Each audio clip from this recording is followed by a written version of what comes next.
शिमला के पहाड़ी इलाकों में एक जगह थी, अंधेरी घाटी। इस घाटी का नाम सुनते ही लोग कांप जाते, क्योंकि वहाँ एक पुराना घर था जिसे लोग अंतिम घर कहते थे। कहते थे कि जो भी व्यक्ति उस घर में एक रात गुजारता था वह अगली सुबह नहीं मिलता था। लेकिन कोई कभी सच जान नहीं पाया। चार दोस्त, राघव, देव, नील और कविता एडवेंचर के शौकीन थे। राघव ने कहा, लोगों की कहानियां सिर्फ डराने के लिए होती हैं। हम आज रात वहीं चलेंगे, सच का पता करेंगे। सबने हामी भर दी। शाम होते ही चारों अंधेरी घाटी की ओर चल पड़े। घर दूर से ही भूतिया लग रहा था। टूटी खिड़कियां, टेढ़ा दरवाजा और हवा में बढ़ती हुई सड़ी बदबू। जैसे ही वे अंदर घुसे, दरवाजा जोर की आवाज से अपने आप बंद हो गया। कविता डर गई, लेकिन राघव ने बोला, शायद हवा से बंद हुआ होगा। लेकिन उस समय हवा बिल्कुल भी नहीं चल रही थी। चारों टॉर्च लेकर कमरे में देखने लगे। अचानक दीवार के पीछे से एक जोरदार थप थप की आवाज आई। कौन है वहां? राघव चिल्लाया। कोई जवाब नहीं आया, लेकिन खरोंचने जैसी आवाज आई। देव ने कांपते हुए कहा, हमें बाहर निकलना चाहिए। दरवाजे की ओर गए तो पाया दरवाजा मिट्टी में धंसा हुआ था, जैसे सदियों से बंद हो। नील ने देखा कि दीवार पर लाल रंग से कुछ लिखा था, यह घर जिंदा है और भूखा भी। लाल रंग धीरे धीरे नीचे टपक रहा था, जैसे ताजा खून हो। चारों एक कमरे में इकट्ठा बैठ गए। उन्हें साफ महसूस हो रहा था कि कोई उन्हें देख रहा है। टॉर्च बंद करते ही कोनों में दो दो आंखें जलती दिखाई देती, और जैसे ही टॉर्च चालू करते कोई भी नहीं दिखाई देता। कविता कमरे के कोने में एक पुरानी संगीत पेटी देखती है। उसके छूते ही पेटी अपने आप बजने लगती है। एक धीमा, भयानक लोरी जैसा संगीत शुरू हो जाता है, और तभी ऊपर की मंजिल से एक बच्चा हंसता हुआ सुनाई देता है। डरते डरते वे ऊपर जाते हैं। सीढ़ियों के अंत में एक लंबा काला गलियारा था। टॉर्च के प्रकाश में छत से किसी के पैरों के निशान उल्टे लटकते दिखे, जैसे कोई छत पर चल रहा हो। और अगले ही पर एक छाया तेजी से दौड़ते हुए उनके पीछे गुजरी। कविता चीखी। नील बेहोश होने लगा। गलियारे में चलते ही देव अचानक गायब हो गया। सिर्फ उसकी टॉर्च मिली।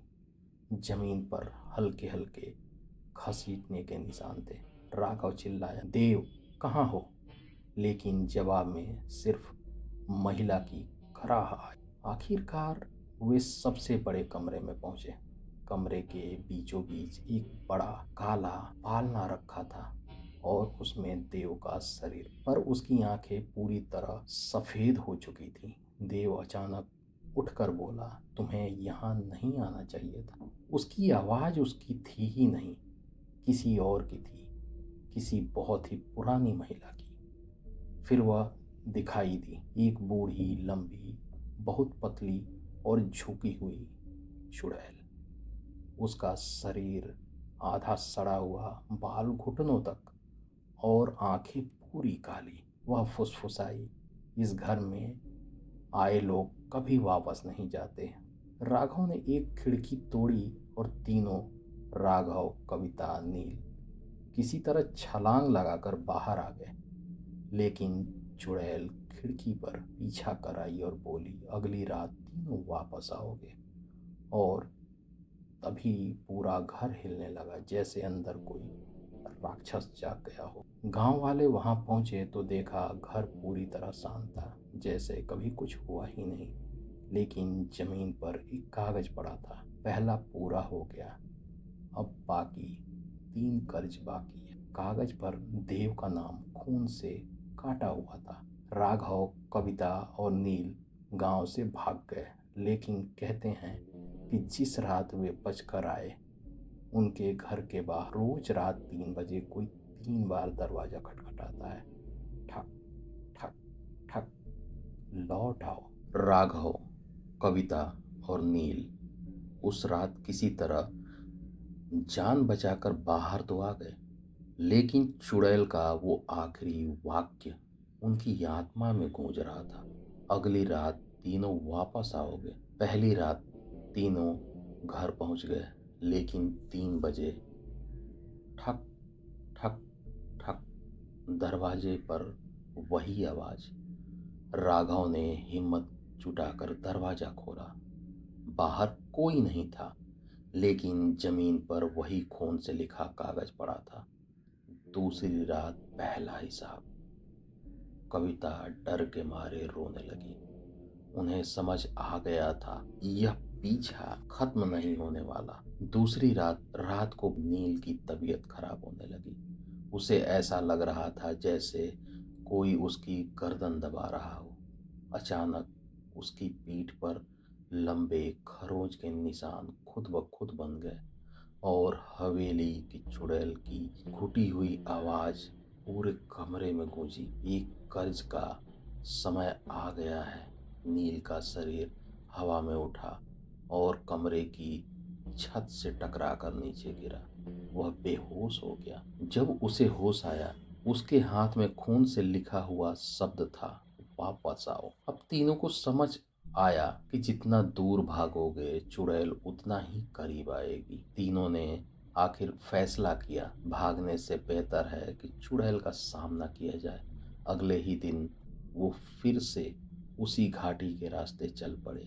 जैसे जैसे वो हवेली के पास पहुंचे, हवेली खुद उन पर झुकती महसूस हुई, जैसे जानती हो उसका कर्जदार वापस आ गया है। जिस हवेली से वो भागे थे वह नजरों के सामने बदल चुकी थी। अब वह आधी जमीन में धंस चुकी थी। दीवारों पर काले हाथों के निशान थे और खिड़कियों से किसी के काले बाल बाहर लटक रहे थे। कविता ने कांपते हुए, ये हवेली पहले से ज्यादा जिंदा है। अंदर घुसते ही उन्हें हवा में अजीब सी ठंड महसूस हुई। अचानक दरवाजा बंद हुआ और उनके सामने वही चुड़ैल प्रकट हो गई। वह बोली, मैं इस घर की नहीं, यह घर मेरा है। फिर उसने अपनी कहानी बतानी शुरू की। कभी यह हवेली बहुत अमीर तांत्रिक का घर थी। उसकी पत्नी रंभा थी, बेहद खूबसूरत, लेकिन अंदर से अंधेरी। एक रात पत्नी ने तांत्रिक से ज्यादा शक्तिशाली बनने के लिए मानव बलि देने का प्रयास किया। तांत्रिक ने उसे रोका और लड़ाई में उसने ही अपनी पत्नी को मार दिया। मरते वक्त रंभा ने श्राप दिया, तुमने मेरा शरीर मारा है, अब मैं तुम्हारा घर मारूंगी, मेरी आत्मा बनेगा। तांत्रिक डर कर भाग गया, लेकिन रंभा की आत्मा घर में बस गई। अब वह जीवित लोगों की आत्माओं से अपने घर को और शक्तिशाली बनाती थी। उसके 3 नियम थे। जो भी घर में आएगा उसका एक कर्ज बनेगा। कर्ज मनुष्य की किसी कमजोरी से लिया जाएगा। कर्ज चुकाना ही होगा, शरीर या आत्मा से। और अब बारी थी राघव, कविता और नील की। चुड़ैल गुस्से में चिल्लाई, नील का पहला कर्ज ले चुकी हूँ, अब दूसरा। तभी अचानक हवेली की दीवारें लाल हो गईं और जैसे अंदर से खून उबल रहा हो। कमरा अंधेरे में डूब गया। राघव की टार्च अपने आप टूट गई। कविता के बाल खींचकर ऊपर उड़ने लगे। फिर चुड़ैल ने कहा, 3 कर्ज, 3 मौतें। और पूरा कमरा धूं धूं करके जलने लगा। भागते भागते राघव एक गुप्त दरवाजे से टकराया। दरवाजा खुद ब खुद खुल गया। नीचे एक लंबी अंधेरी सुरंग थी। चुड़ैल चीखी, वहां मत जाओ, वह मेरी शक्ति का गर्व है। लेकिन राघव, कविता और नील कूद गए। सीढ़ियां अनंत थी। नीचे पहुंचकर उन्होंने देखा एक विशाल कमरा बीच में एक काली पत्थर की समाधि और उसके पास जली हुई तस्वीर एक औरत की, यानी चुड़ैल रंभा की। जैसे ही राघव फोटो उठाने लगा, चुड़ैल फटते हुए धुएं के साथ सामने आ गई। वह चिल्लाई, मेरी तस्वीर मत छुओ। नील ने डरते हुए पूछा, तस्वीर में क्या है? चुड़ैल बोली, यही मेरी कमजोरी है। अगर इसे जला दोगे मैं मुक्त हो जाऊंगी, लेकिन हवेली तुम्हें नहीं छोड़ेगी। राघव ने मोमबत्ती उठाई, उसने तस्वीर में आग लगा दी। एक कान फाड़ू चीख से पूरी घाटी हिल उठा। चुड़ैल राख में बदलने लगी, लेकिन तभी जमीन फटने लगी। नीचे से काले हाथ निकलकर तीनों को पकड़ने लगे। हवेली खुद एक दैत्य की तरह जाग गई और चुड़ैल राख होने से पहले बोली, तुमने मुझे मुक्त कर दिया, अब हवेली तुम सबकी हकदार है। अंधेरी घाटी के लोग अगले दिन हवेली के सामने तीन सामान पाते हैं, नील की टॉर्च, कविता का दुपट्टा, राघव का मोबाइल, लेकिन तीनों का कोई सुराग नहीं।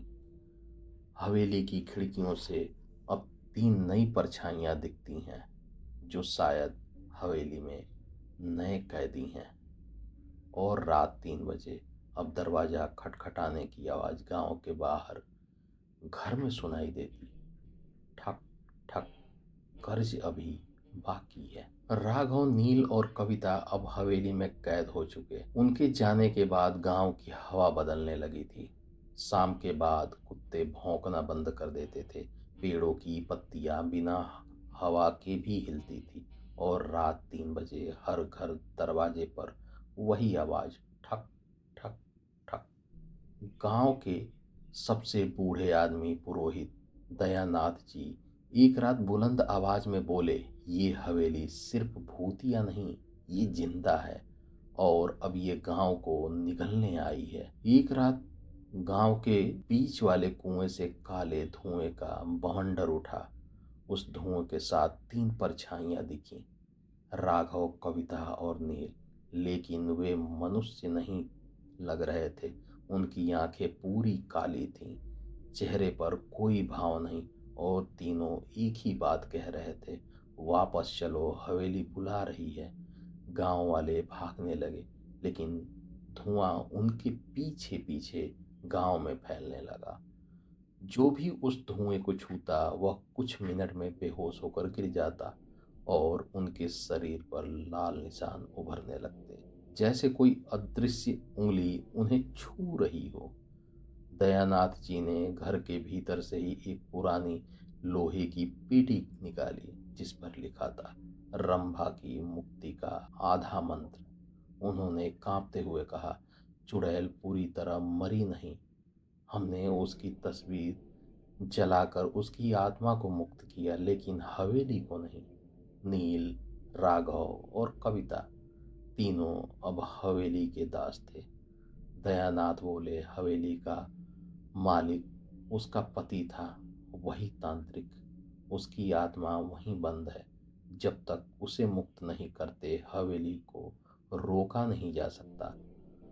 भयावह बात ये थी, राघव, कविता और नील के घरों में रात भर उनके कमरे से आवाज आती, हम यहीं हैं, दरवाजे खोलो। उनके परिवार डरते डरते दरवाजा खोलते तो कमरा खाली मिलता, बस एक काली परछाई दीवार पर चिपक कर धीरे धीरे गायब हो जाती। परछाई जाते जाते फुसाती, अगर उनके परिवार ने हवेली का कर्ज नहीं चुकाया तो अगला नंबर उनका होगा। तीनों परिवार अंत में रात के समय ही हवेली की ओर चल पड़े। हवेली के अंदर राघव, कविता और नील एक कमरे में बंद पड़े थे, लेकिन बांध, कसमों या रस्सियों से नहीं, उनकी अपनी परछाई से। परछाई जैसे ही हिलती उनके शरीर में तेज दर्द होता। राघव चीखते हुए बोला, हवेली हमें छोड़ना नहीं चाहती, ये हमसे कुछ चाहती है। अचानक दीवार पर एक आकृति उभरी, एक लंबा काला टेढ़ा मेढ़ा शरीर और उसके भीतर दो अंगारे जैसे लाल आंखें। वह बोला, मैं तांत्रिक वाम निद्र हूँ। यह हवेली मेरी आत्मा का कैद खाना है और तुम मेरे अगले साधक। तांत्रिक की आवाज गूंजी, हवेली एक आत्मा नहीं, एक शक्ति है जो हर 100 साल में जागती है और 13 मनुष्यों की आत्मा खाती है। और इस बार राघव, कविता, नील और पूरे गांव के 10 लोग मिलाकर 13 लोग होने वाले थे। अगले दिन गांव के किनारे रहने वाली बूढ़ी महिला सीतवा अचानक घर से गायब हो। केवल उसकी लकड़ी की चप्पल मिली और दीवार पर लिखा था 1 और 13। गांव में दहशत फैल गई। दयानाथ जी ने सबको बुलाया और कहा, या तो हम सब मिलकर हवेली को रोकें या फिर पूरा गांव मौत बन जाएगा। उन्होंने मंत्रों की वह पेटी खोली और एक नक्शा निकाला जिसमें हवेली की छिपी हुई तीसरी मंजिल दिखाई गई थी, जिसमें तांत्रिक का आत्मिक हृदय छुपा हुआ था। उन्होंने कहा, अगर वह हृदय नष्ट कर दें, हवेली की शक्ति खत्म हो जाएगी और शायद तीनों भी बच जाएं। लेकिन हवेली तक पहुंचना आसान नहीं था, क्योंकि उसके दरवाजे पर राघव, कविता और नील अब रक्षक बनकर खड़े थे। गांव के 17 बहादुर लोग हथियार, मंत्र, औजार लेकर हवेली की ओर चल पड़े। हवेली दूर से काली धधक रही थी, जैसे भीतर कोई दिल धड़क रहा हो। और गलियारे से 3 आवाजें एक साथ आई, कर्ज पूरा होने दो। अगले रात गहरी हो चुकी थी। अंधेरी घाटी की काली हवेली दूर से ही एक धड़कते हुए जीव की तरह लग रही थी। गांव के 17 लोग दयानाथ जी के साथ मंत्रों, ताबीजों और मसालों के साथ हवेली के गेट पर खड़े थे। लेकिन गेट पर पहले से 3 परछाइयां खड़ी थी, राघव, कविता और नील। लेकिन अब वे इंसान नहीं थे। उनकी आंखें काली खड्डों जैसी, चेहरा बिल्कुल भावहीन और शरीर से धुआं निकल रहा था। उनके पीछे से हवेली फुसफुसाई, कर्ज पूरा करो। गांव वाले आगे बढ़े ही थे कि राघव ने अपनी हड्डियों से बनी उंगली उठाई और उसके इशारे से मिट्टी से काले हाथ निकले, जिन्होंने गांव वालों को पकड़ लिया और सीधा हवेली की तरफ खींच लिया। दोनों चीखते रहे, लेकिन दीवारों ने उन्हें जैसे निगल लिया। हवेली की दीवार पर एक नया निशान उभरा, 2 और 13 हो चुके। कविता ने अपनी काली आंखों से एक महिला पर निगाह डाली। महिला का शरीर अचानक चारों ओर से मोड़ने लगा, जैसे कोई उसे अदृश्य हाथों से तोड़ रहा हो। पूरा गांव रो पड़ा, लेकिन कविता सिर्फ एक लाइन बोली, कर्ज माफ नहीं होता। दयानाथ जी ने तुरंत अपनी पवित्र अंगूठी आसमान की तरफ उठाई और एक मंत्र बोल। आसमान में बिजली चमकी और हवेली का आधा दरवाजा टूट कर गिर गया। राघव, कविता और नील भयावह चीख निकाले और जमीन पर गिर पड़े। गांव वालों को रास्ता मिल गया। जैसे ही सभी अंदर घुसे, हवेली का अंदरूनी हिस्सा पूरी तरह बदल चुका था। छत पर उल्टे चलने वाले साए, हवा में तैरते हुए काले बाल और दीवारें जिसमें से लोगों के चेहरे बाहर झांक रहे थे। चेहरे जो मदद मांग रहे थे, लेकिन आवाज नहीं निकल पा रही थी। अचानक नील कहीं से उभर आया। उसका शरीर अब आधा धुआं आधा इंसान था। उसने दयानाथ जी को पकड़कर कहा, उसे मत जगाओ। तांत्रिक को जगाया तो पूरी घाटी को मौत लगेगी। दयानाथ जी के हमें तांत्रिक का हृदय चाहिए। नील की नसें बाहर निकली और उसने अपनी गहरी गैर मानवीय आवाज से कहा, उसका हृदय तीसरी मंजिल में नहीं, घर की नींव में है। नील फिर धुएं से बाहर गायब हो गया। गांव वाले हवेली के नीचे कमरे में उतरे। जैसे ही मशाल जलाई, उनके सामने 7 फीट लंबा तांत्रिक पत्थर की समाधि पर लेटा हुआ था, लेकिन वह मृत नहीं था। उसका सीना बहुत धीरे धीरे उठ गिर रहा था। उनके ऊपर काला दिल रखा था जो अभी भी धड़क रहा था। दयानाथ जी बोले, यही हवेली की जान है। एक आदमी ने हथौड़ा उठाया और दिल पर पूरा जोर से मारा, लेकिन जैसे ही हथौड़ा लगा पूरी हवेली दानव की तरह दहाड़ उठी और उसी पल तांत्रिक वाम निद्रा की आंखें खुल गईं। उसकी आवाज गूंजी, मेरा कर्ज पूरा किए बिना कौन छुएगा मेरा हृदय को। उसकी आवाज से हवेली की हर दीवार फटने लगी, काले कीड़े बाहर आने लगे, चीखे, रुदन, हुक सब एक साथ। और तभी राघव, कविता और नील तीनों एक साथ प्रकट हुए, लेकिन इस बार वे पूरी तरह हवेली के रक्षक बन चुके थे। उनके पीछे छाया सेना थी। तांत्रिक बोला, 13वां कर्ज शुरू होता है। गांव वाले दयानाथ जी, राघव, कविता, नील और हवेली अब सीधी लड़ाई में थे। तांत्रिक आगे बढ़ा और उसकी आंखें आग की तरह जल उठी। आज रात अंधेरी घाटी का निर्णय होगा। और पूरा कमरा धीरे धीरे खून से भरने लगा। और कमलेश अभी भी तहखाने में मिली उस चाबी को हाथ में घुमाते हुए बाहर निकला। पूरे गांव में घंटे बजने लगे, लेकिन ये घंटे किसी मंदिर के नहीं थे, ये हवेली के अंदर से बज रहे थे। पूरे गांव में सन्नाटा छा गया। लोग इकट्ठे हुए और डरते डरते बोले, आज कुछ बड़ा होने वाला है।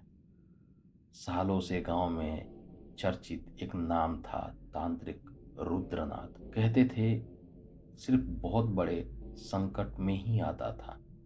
उस रात लाल धुएं के बीच वह हवेली के सामने प्रकट हुआ। लंबी दाढ़ी, हाथ में खोपड़ी वाली लाठी और आंखों में आग। उसने कमलेश की तरफ देखा और बोला, तूने जो जागृत किया है वह सिर्फ तुम्हारा नहीं, इस पूरे गांव का शत्रु है। कमलेश कांप उठा। अंधेरवाड़ी हवेली अचानक हिलने लगी। छत की टूटी खिड़कियों से अंदर परछाई बाहर भागती नजर आ रही थी। औरत की खौफनाक चीख गूंजी, मेरा बच्चा, मेरा बच्चा, मुझे वापस दो। तांत्रिक ने मंत्र पढ़ना शुरू किया, लेकिन अभी पूरा हवेली प्रांगण लाल हो गया। औरत आत्मा छत से नीचे उतरी। इस बार इंसानी शक्ल में नहीं थी। उसका पूरा चेहरा छाया जैसा काला और आंखें अंगारों की तरह लाल थी। तांत्रिक ने अचानक कमलेश से कहा, बच्चा, भूत मासूम नहीं, माँ की मौत का कारण वही बच्चा था। कमलेश स्तब्ध रह गया। तांत्रिक ने आगे बताया, माँ अपने बच्चे की बलि देने ले जा रही थी, लेकिन बच्चा डर कर भागा। तहखाने की आग में दोनों जिंदा जल गए। इस सच से हवेली का हर कोना गरज उठा। माँ, आत्मा चीख कर बोली, तू झूठ बोल रहा है। लेकिन तभी हवेली की दीवार से वही छोटा सा बच्चा भूत बाहर आया और पहली बार बोला, मैंने गलती की थी, मैंने माँ को धक्का दिया था। पूरी हवेली शांत हो गई। तांत्रिक ने पवित्र अग्नि जला दी। गांव के लोग घेरे में खड़े हो गए। माँ आत्मा धुएं के भंवर में बदलकर सब पर हमला करने लगी। बच्चा भूत तड़प रहा था। कमलेश और पंडित जी मंत्र पढ़ रहे थे। रुद्रनाथ ने अंतिम वार किया। अग्नि बंधन आंधी की तरह आग का गोला माँ आत्मा पर गिरा। हवेली कांपने लगी, दरारें फट गईं, छत टूटने लगी और उसी क्षण बच्चा भूत माँ के सामने आया और रोते हुए बोला, माँ, मुझे माफ कर दो। माँ आत्मा रुक गई। उसका चेहरा नरम हुआ। दोनों ने एक दूसरे का हाथ पकड़ा और देखते ही देखते दोनों सफेद रोशनी में बदल गायब हो गए। हवेली की दीवारें एक तेज धमाके के साथ ढह गईं। गांव में पहली बार सूरज की रोशनी बिना डर के चमकी। तांत्रिक रुद्रनाथ गायब हो चुका था। किसी ने नहीं देखा कि वह कहाँ और कब गया। कमलेश, पंडित जी और गांव वाले टूटे हुए हवेली के सामने खड़े थे। पंडित जी ने कहा, आज अंधेरवाड़ी हवेली का अंत हो गया। कमलेश धीरे से फुसफुसाया, लेकिन हमने जो देखा उसे हम कभी नहीं बोल पाएंगे। हवा में हल्की बच्चों की हंसी की आवाज आई, मानो कोई कह रहा हो धन्यवाद। और फिर हमेशा के लिए सब शांत हो गया। कहानी यहीं ख़त्म नहीं होती, क्योंकि हर कहानी के पीछे छुपी होती है एक हकीकत। अगर आपको ये कहानी पसंद आई तो वीडियो को लाइक करें, शेयर करें और कहानी और हकीकत को सब्सक्राइब करना मत भूलिए, क्योंकि अगली कहानी सिर्फ आपकी नींद नहीं, आपकी सोच भी उड़ा देगी। तब तक डरते रहिए और देखते रहिए कहानी और हकीकत।